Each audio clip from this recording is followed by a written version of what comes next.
Après 1051 km à vélo à travers les forêts françaises, me voici dans le train du retour pour le Grand Est, le point de départ de cette aventure climatique que je vous invite à découvrir.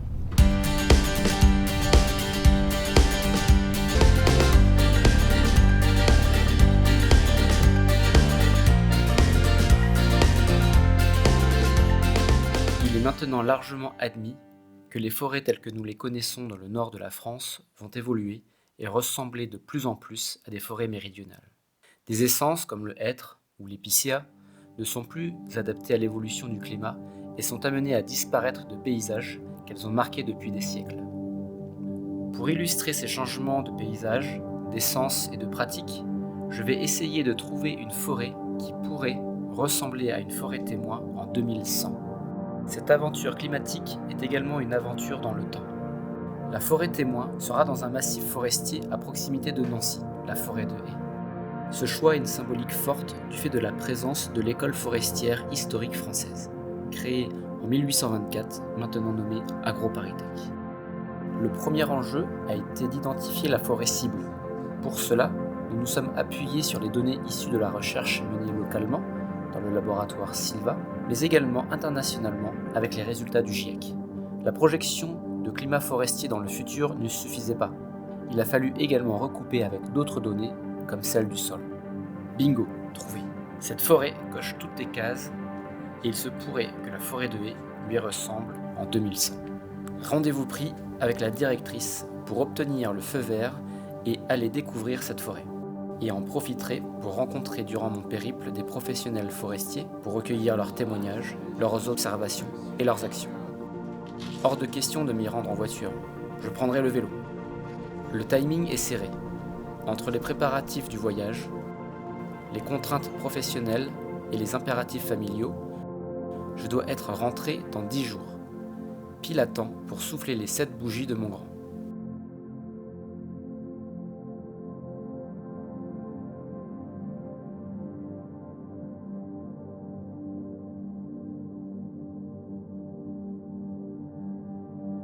La forêt de Haye est une hêtraie typique des plateaux calcaires situés en Lorraine. À l'est de la forêt, on retrouve l'agglomération nancéenne et à l'ouest, la forêt s'arrête sur les rives de la Moselle qui contournent ce plateau calcaire. C'est une des plus grandes forêts périurbaines de France, avec 12 000 hectares, majoritairement en domanial. Le hêtre est par endroits quasiment pur, sans autre essence. Je m'apprête à rencontrer Chantal Lemoine, responsable de l'unité territoriale Forêt de Haye, à l'ONF. Donc mon unité territoriale a une surface de 19 000 hectares sur 2 contextes, donc un contexte plateau calcaire pour la hêtraie et un contexte plateau lorrain pour le chêne Cécile. Elle a été classée en forêt de protection pour le bien-être des populations de l'agglomération nancéenne. Donc l'accueil du public est important pour cette forêt et la fonction de production, on la gère aussi avec une fonction environnementale de protection des milieux, des espèces. Voilà. Le métier de forestier, c'est de l'observation et du bon sens. Donc nous, on observe des choses depuis quelques années. On constate, si on regarde autour de nous, on voit que les hêtres, en fait, se portent pas bien. La réserve utile en eau, selon la station, est plus ou moins riche, ce qui fait qu'on constate des dépérissements sur le hêtre. Ils ont des embolies, il y a plein de branches sèches, ils font des descentes de cimes pour essayer de s'adapter. Il y en a, ils y arrivent, il y en a, ils n'y arrivent pas. Quand on dit qu'il n'y aura plus de hêtres en 2050, moi je ne sais pas. Quand on voit cette année avec beaucoup de pluie, on voit que les bois refont des feuilles, vont remettre un peu d'énergie dans les racines. Peut-être que l'année prochaine, ils vont un peu produire du bois. C'est vrai que là, la tendance actuelle, c'est même les chercheurs nous disent que les arbres, ils poussent plus en fait. Ouais, c'est ça, ouais. Les arbres, ils survivent, quoi. Ils essaient de mettre en place des stratégies pour survivre. Nous, dans nos consignes de martelage, on en est à dire, même un champêtre qui est mal conformé, on va le privilégier et l'améliorer au profit peut-être d'un hêtre qui va être un futur bois d'œuvre. Si dans les peuplements il n'y a pas de diversité, là on se pose des questions sur certaines parcelles où le sol est fertile, et d'amener de la diversité par plantation. On voit bien que ça va être compliqué, les pépiniéristes, il n'y a plus de pépinières, il n'y a plus de graines, il n'y a plus assez de plants. Donc je pense qu'il faudra accepter aussi que sur certaines stations, la forêt elle régresse. Le changement climatique, on incite la construction de mettre plus de bois. Donc s'il faut mettre plus de bois, Ça veut dire que le bois, il va bien falloir aller le chercher en forêt. Nous, le rôle de la forêt, c'est bien un rôle de production. Derrière, il y a une filière avec des emplois. Dans le Grand Est, c'est pas négligeable. Il y a 40 000 emplois. Au niveau de français, c'est 400 000 emplois, je crois. De toute façon, déjà, ils n'ont plus de haies de qualité, nos bois sont rouges, parce qu'il y a quand même eu un volume conséquent. Sur la forêt de haies, c'est 1 million de mètres cubes qui est tombé à la tempête de 99. Donc on a une grosse surface de jeunes peuplements. Donc nous, actuellement, on est en train de façonner la forêt de demain. Je pense que ça va être long. Il va falloir laisser le temps à la forêt et aux forestiers de trouver des solutions. Ces constats sans appel sur la forêt de haies me donnent du courage pour affronter ma première étape, qui m'amène dans la forêt d'un petit propriétaire privé, Christian Henriot. Direction la Haute-Marne.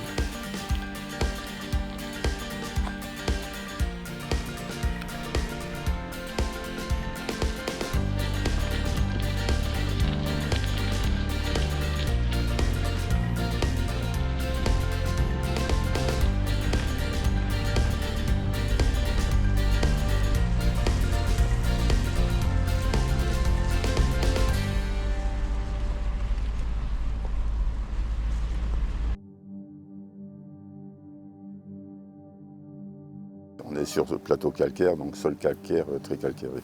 On a une dalle rocheuse qui est un peu fragmentée, donc ça va encore assez bien, mais bon, on n'a pas beaucoup de sol, hein, c'est clair. Bon, il y a beaucoup de parcelles qu'on a rachetées, et bon, il y a le milieu familial était là donc auparavant.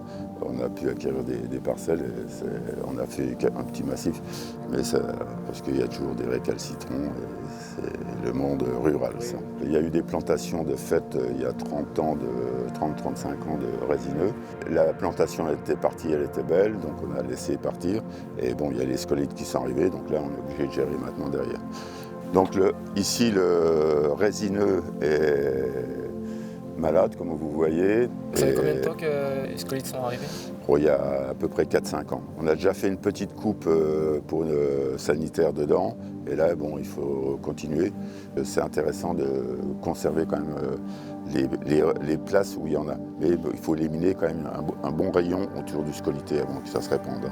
Pour nous, petits forestiers, on a de moins en moins de personnes pour faire du bois de chauffage, ça c'est récurrent. Il y a du monde qui s'intéresse au bois déchiqueté actuellement, mais bon, c'est pas encore des prix énormes. On le vend vraiment pas cher. Déjà, il faut déjà trouver l'acheteur qui veuille venir jusqu'ici. Et comme ce n'est pas des grosses surfaces, ça ne les intéresse pas souvent d'amener une grosse machine. Pour une idée de prix, à la tempête de 99, donc le hêtre se vendait à peu près 1000 francs, donc 150 €. Et là, on nous en offre 50. Et il n'y aura pas plus de rentabilité que ça. L'ordre, quand ils vont couper, c'est de laisser les feuillus et de faire attention de ne pas abîmer. Avec les déficiences d'eau permanentes, je ne sais pas où on va. Il y a eu beaucoup de plantations qui ont été faites ces dernières années, beaucoup qui ont avorté par le manque d'eau. Hein. Mais pour l'instant, tout ce qui est feuillu, dans le secteur ici, on a encore, à part les grands hêtres qui ont eu les descentes de cimes et compagnie, ceux-là, je crois qu'on verra bien. Il faut suivre les années et puis voir ce que ça va donner. Hein. On ne peut pas être maître de tout ça. Je pense que c'est plus un placement passion, parce que bon, nous on est d'origine rurale aussi, donc agricole. Nous on avait de la forêt, on gérait de la forêt, et ça nous est resté.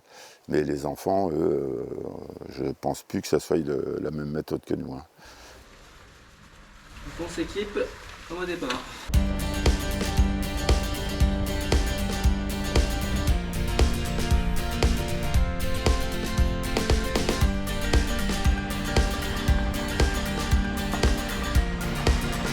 Trempé.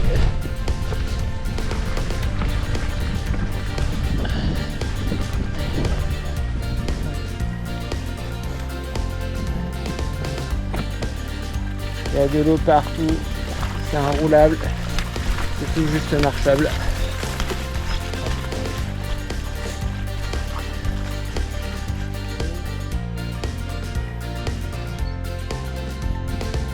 Je suis dans Lyon, c'est vigilance rouge inondation, et là on peut voir le Serein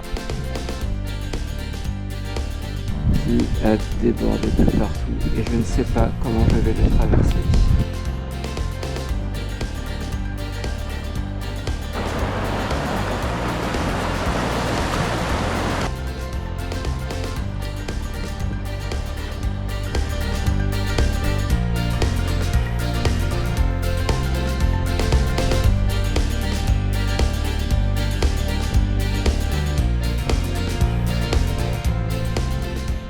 Monsieur Goupil m'a bien confirmé.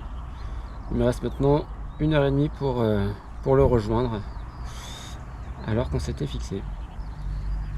Ça va le faire.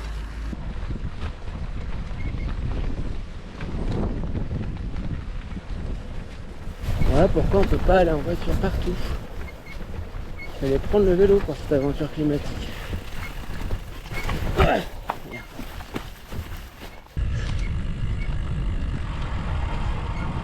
Est-ce que j'ai bien rendez-vous avec vous? Historiquement, en fait, ici, c'est un massif de 4000 hectares qui appartenait à la famille de Maillet et qui a été en fait saucissonné, découpé au gré des différents héritages. Au fur et à mesure, l'ONF s'est porté acquéreur des autres cantons dans les années 80. On a des températures quand même ces derniers étés très très importantes. Après, nous, ce qu'on voit au niveau de nos réserves et de nos chênes, c'est une mortalité de branchaison et une mortalité de jeunes rameaux qui peut dépasser les 50% sur des parcelles entières. J'ai des communes qui se situent à 5 km au vol, sur des cantons forestiers assez restreints au milieu de plaine agricole. On a l'impression que le microclimat est en train de changer avec des températures très élevées, avec un sous-étage qui souffre. Et donc sur ces cantons-là, effectivement, on a plus de 75% de la futaie qui a plus de 50% de mortalité au niveau des branches et plus de 50% de mortalité au niveau des rameaux. On se trouve sur la parcelle 79 de la forêt. Cette parcelle fait 12 hectares et il se trouve qu'au départ, on avait 300 tiges sur la totalité de la parcelle qui nous conduisait à une impasse au niveau régénération naturelle, n'ayant pas assez de semenciers à l'hectare. En moyenne, on était en dessous des 50-40 tiges hectares au minimum qu'on a besoin pour régénérer naturellement une parcelle. De toute façon, ça aurait été très compliqué à certains endroits d'avoir la régénate, voire impossible sur une bonne partie de la parcelle. L'aménagement forestier de la forêt domaniale de Thous, valide de 2005 à 2025, prévoyait donc la transformation de la parcelle. Donc ça veut dire donc plantation en plein de toute la parcelle. Le cèdre, le pin de Broussy, le chêne pubescent, ça va faire 2 ans. L'an dernier, pour toutes les essences confondues, les 3 essences confondues, on avait entre 95 et 97% de taux de reprise. Alors le hêtre, il y en a un tout petit peu et quand il est là, il souffre beaucoup. On essaye de garder notre cru donc, entre les lignes et afin d'avoir un peu de bourrage donc, pour notamment protéger nos plants de la dent du gibier. Il y avait des critères de densité, de taux de reprise, donc de regarni derrière si jamais il y a des échecs, et puis de suivi des peuplements, parce que l'objectif c'est de voir dans le futur la conduite d'un peuplement avec une essence qu'on a introduit. Puis après, si ça se passe bien, il y a des parcelles où on n'a plus de peuplement, où on risque de plus en avoir, et l'objectif c'est de maintenir un couvert forestier, donc c'est peut-être les essences qu'on plantera à l'avenir. Je laisse cet îlot d'avenir présenté par M. Garbolino et M. Goupil de l'ONF. Il m'avait bien précisé que la région était peu boisée, et les obstacles sont pas toujours ceux que j'imaginais. Changement d'azimut pour maintenant aller plein sud.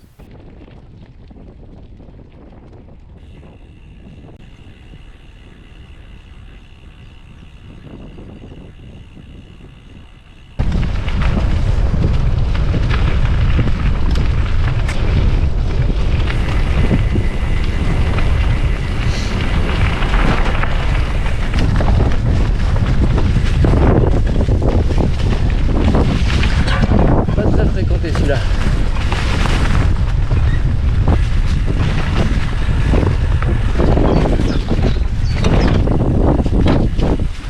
Ok.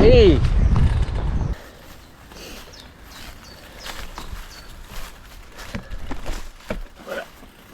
Où nous amène un GPS pour le coup les yeux fermés.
dernier effort pour rallier le rendez-vous donné par Madame Pargarde et Monsieur Ledin du CNPF. Alors on est dans le sud-est de la Dordogne, dans ce que les gens connaissent souvent sous le nom de Périgord. La forêt ici, on est essentiellement en forêt privée, on est à 99% de forêt privée ici, des petits propriétaires forestiers, avec une géologie qui est assez mélangée, puisque là on est vraiment à la rencontre entre le Limousin et puis l'Aquitaine. Donc on a un joyeux mélange qui fait qu'on trouve ici des terrains très acides, très calcaires, avec des potentiels forestiers qui sont très très variés. Si on se projette une centaine d'années en arrière, on était beaucoup moins boisé, mais c'est la déprise agricole qui a fait un gros travail de boisement. Il faut savoir que la Dordogne, c'est le premier département français pour le châtaignier. Et puis là-dessus, il y a un joyeux mélange en fonction de la géologie, avec des chênes, du pin maritime, des pins sylvestres. On est également la limite nord du chêne vert et la limite sud du hêtre. Le mauvais candidat pour le changement climatique, c'est le châtaignier. Le châtaignier, c'est un faux rustique. Et effectivement, avant, il y avait une sécheresse tous les 7-8 ans. Maintenant, on a une sécheresse quasiment tous les 2 ans ou tous les 3 ans. Peut-être avant de rentrer dans le détail de ce qui a été fait ici, comment est pris en compte le changement climatique en forêt au CNPF? Donc tu fais partie d'un réseau, si j'ai bien compris. Tu as plusieurs homologues à travers la France. C'est quoi vos grandes missions? Quels sont les dépérissements qu'on observe? Donc on a des protocoles pour évaluer le dépérissement. On a également des outils qui nous permettent de mieux comprendre comment fonctionne le sol, la station forestière, le climat, la topographie, donc comment tout ça évolue dans le temps. Alors on travaille sur plusieurs axes. Un premier axe qui est de développer des outils de diagnostic pour mieux comprendre comment se situe la forêt. Et également, on fait des tests relatifs à des expérimentations d'essence. Donc là, on teste des mélanges différents et on regarde comment ça se situe dans le temps. Est-ce qu'il résiste mieux au changement climatique? Est-ce qu'il présente des problèmes de dépérissement? On parle de réchauffement climatique, mais c'est un phénomène un peu plus complexe que ça, avec des à-coups, des extrêmes, des phénomènes de pluviométrie intense, de coups de vent, de grêle, et de sécheresse et de canicule. Il est difficile évidemment de prédire les choses, il y a beaucoup d'incertitudes et les choses se succèdent, s'intensifient et se succèdent les unes après les autres. Et c'est autant de stress finalement que subissent les arbres, avec encore une donnée qui complexifie le système, c'est que chaque essence réagit différemment et chaque territoire a ses propres particularités également. Ici, ce qui a été fait, c'est qu'on a dédié cette surface au test de différentes essences. Donc ici, 12 essences en particulier, comme du chêne Cécile, de l'érable champêtre, des essences bien connues et d'autres essences soit connues mais qu'on a introduites en utilisant des provenances plus méridionales. Donc par exemple, on a planté du pin maritime hybride entre du pin corse et du pin des Landes. Et 2 cèdres, le cèdre du Liban, le cèdre de l'Atlas, du robinier faux acacia et du févier d'Amérique. Donc l'idée, c'est de voir dans le temps quelle va être la capacité des espèces à survivre, encore une fois, aux aléas climatiques, et puis à se développer en termes de croissance également. Donc on effectue, suite à la plantation, des suivis sur la survie des arbres et la croissance et en hauteur et en circonférence. On nous dit déjà qu'il y a beaucoup d'essences qui vont rencontrer un fort risque de dépérissement, parce que quand on est à 1, il y a un risque de 10% de rencontrer un dépérissement sous climat actuel, à plus 1 degré par rapport aux moyennes trentenaires et à plus 2 degrés par rapport aux températures moyennes annuelles. Ce même protocole et ce même dispositif a été installé sur 8 autres sites dans toute l'ex-Aquitaine. Au départ, effectivement, la question elle est plutôt scientifique, dans l'idée de quand même répondre ensuite à l'alimentation d'une filière bois. En revanche, ça n'exclut pas les autres enjeux. La propriétaire ici est très attachée à la prise en compte de la biodiversité, au maintien d'une diversité d'essences. Elle est attentive aux espèces qui se développent, à la stratification qui se produit naturellement avec un sous-bois qui se met en place. Donc une fois qu'on combine tout ça, il est difficile de donner des prédictions, ça c'est compliqué. Donc ça veut dire quoi? Ma quête pour trouver la forêt de haies à la fin du siècle, elle est vaine, c'est ça? C'est pas vain, non. C'est quand même... Et c'est très important de se poser la question, puisqu'en forêt, les révolutions sont longues. Donc on est obligé de se poser la question aujourd'hui pour demain. Verra-t-on des châtaigniers dans le Grand Est? Rien n'est moins sûr. La pluie me rattrape. Est-ce que je vais échapper à une rincée aujourd'hui? Allez, encore 10 km. On entend l'orage tonner. Ah, je suis arrivé juste avant. Youhou!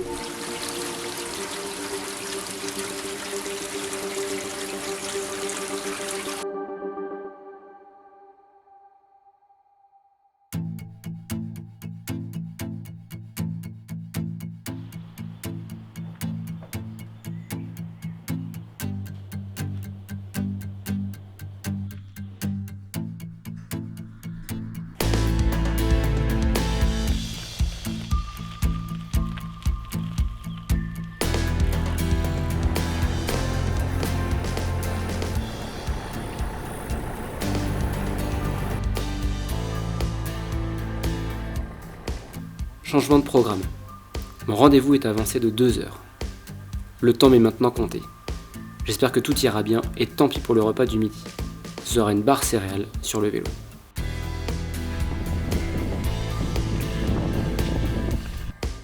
C'est bien ma veine. Première crevaison au pire moment.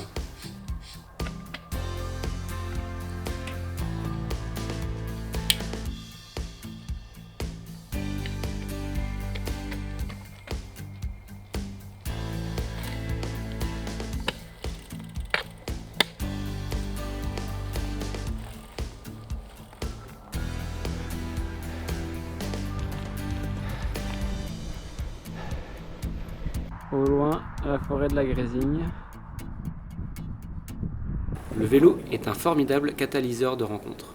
Je laisse ce compagnon de route pour rejoindre Amélie Audereux, la technicienne ONF. C'est une ancienne forêt royale qui est d'un seul tenant sur 3500 hectares. Tout le pourtour, il y a un mur, donc un mur royal qui a été fait sous Louis XIV, parce que la forêt était pillée à l'époque par les villages autour. Alors on est sur quelle essence ici Ici c'est du chêne Cécile, sur quasiment sur 95% de la forêt. D'accord. Ouais. Voilà, donc mono-essence, monoculture.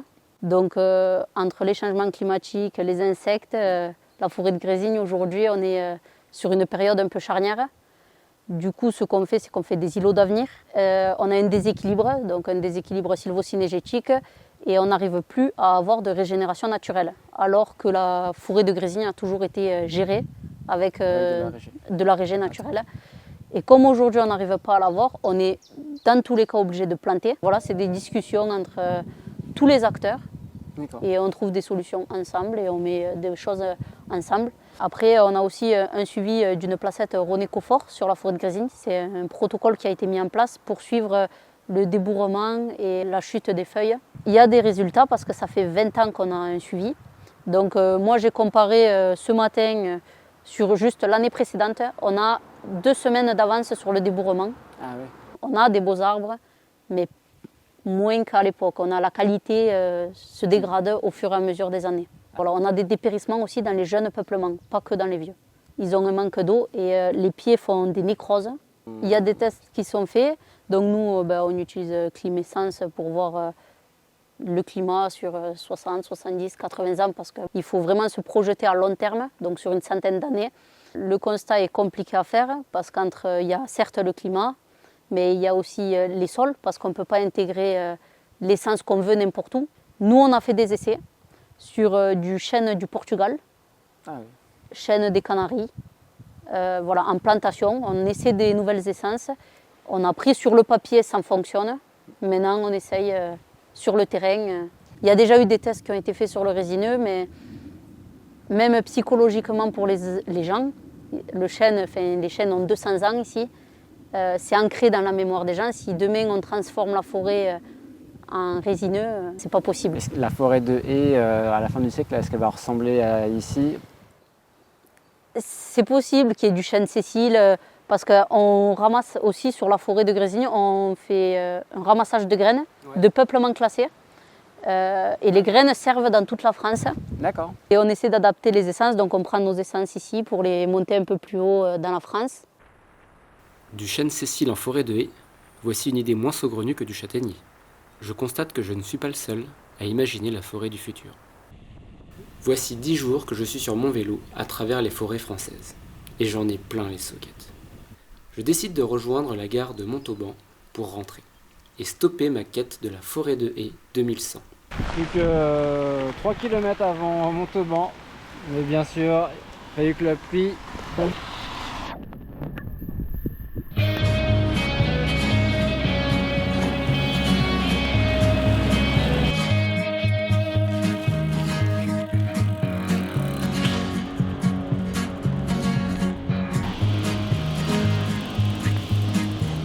Cette aventure climatique mène à une seule destination, l'inconnu, ou presque.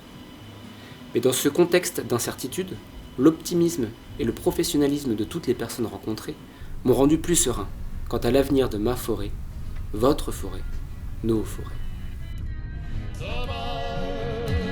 Je parle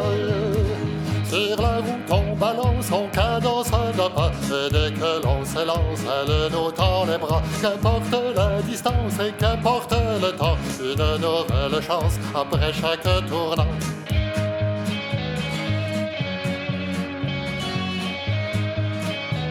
Je me réchauffe à ta tendresse, mais tu te trompes à mes caresses.